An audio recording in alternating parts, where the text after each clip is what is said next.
시청자 여러분 안녕하십니까? 브리핑 예산입니다. 먼저 주요 소식입니다. 예산군이 대규모 공모 사업에 연이어 선정됐습니다. 지역 수요 맞춤 지원 공모와 농촌 협약 공모에 선정돼 총 440억 원을 확보했습니다. 예산군 삽교읍 서해선 신역사 주변 도시개발 사업 예정 지역이 토지 거래 허가 구역으로 지정됐습니다. 일정 기준을 초과하는 토지 거래를 할 경우 예산군수의 허가를 받아야 합니다. 코로나19 재유행에 대처하기 위해 예산군이 대응 체제에 돌입했습니다. 고위험 집단시설을 대상으로 주기적으로 PCR 검사를 진행하는 등 대책을 마련했습니다. 예산군이 찾아가는 운전면허 서비스를 매달 시행하고 있습니다. 적성검사와 운전면허 갱신, 국제 운전면허 발급 등의 서비스를 군청에서 이용할 수 있습니다. 민선 8기 들어 예산군에 좋은 소식이 이어지고 있습니다. 대규모 공모 사업에 연이어 선정되면서 440억 원의 예산을 확보했는데요.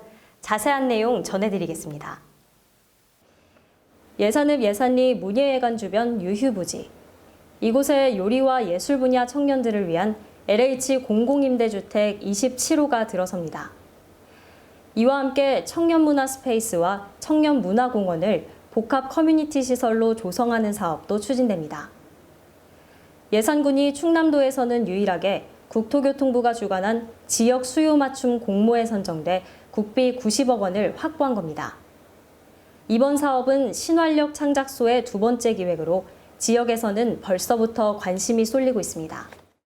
이번에 국토부에서 선정된 청년 요리 예술 콜라보 사업 덕분에 저희 더불어민주산업개발원에서 교육을 받는 창업 희망 청년층들에게 예산군에서 잘 정착할 수 있는 이런 인프라가 구축되게 되어서 너무 기쁘게 생각하고요. 더불어민주산업개발원에도 큰 도움이 될 것으로 생각이 됩니다.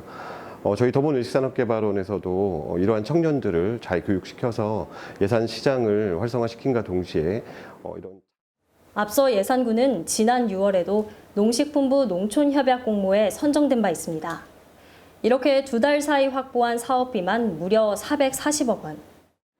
예산군은 청년 외식 창업과 청년 예술인들의 정주여건 개선을 위한 국토교통부 지역수요 맞춤 지원 사업에 선정되어 2023년부터 2025년까지 총 90억 원을 투입하여 주거 플랫폼과 생활 SOC까지 추진하게 되었습니다. 예산군은 대규모 공모 사업 선정으로 민선 8기 공약 추진이 순조롭게 진행될 것으로 전망하고 있습니다. 예산군 삽교읍 서해선 신역사 주변 도시개발 사업 예정 지역 97만여 제곱미터가 토지거래 허가구역으로 지정됐습니다.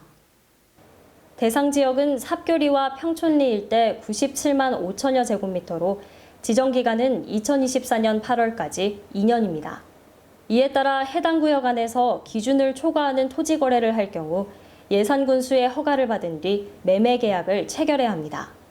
이번 허가구역 지정은 서해선 복선전철 신역사 주변 지역 개발에 따른 부동산 투기 행위를 차단하기 위해 마련됐습니다. 코로나19 재확산에 따라 예산군이 대응 체제에 돌입했습니다. 지난 5일 기준 예산군 확진자는 2만 3천여 명으로 지난달부터 장애인 보호작업장과 요양병원 등 감염 취약시설에서 확진이 잇따르고 있습니다. 예산군은 고위험 집단시설 35곳, 380명을 대상으로 주 1회 PCR 검사를 진행합니다. 또 예산군은 보건소 상시 선별진료소를 운영하고 공중위생 분야 합동단속을 강화할 방침입니다. 예산군이 찾아가는 운전면허 서비스를 운영합니다. 해당 서비스는 매달 한 번 진행되며 다음은 9월 1일 목요일 예산군청 1층 민원봉사과에서 진행됩니다. 적성검사와 갱신, 재발급, 그리고 국제운전면허 등 모두 5가지 서비스를 제공받을 수 있습니다. 이상으로 브리핑 예산 마칩니다. 시청해주신 여러분 고맙습니다.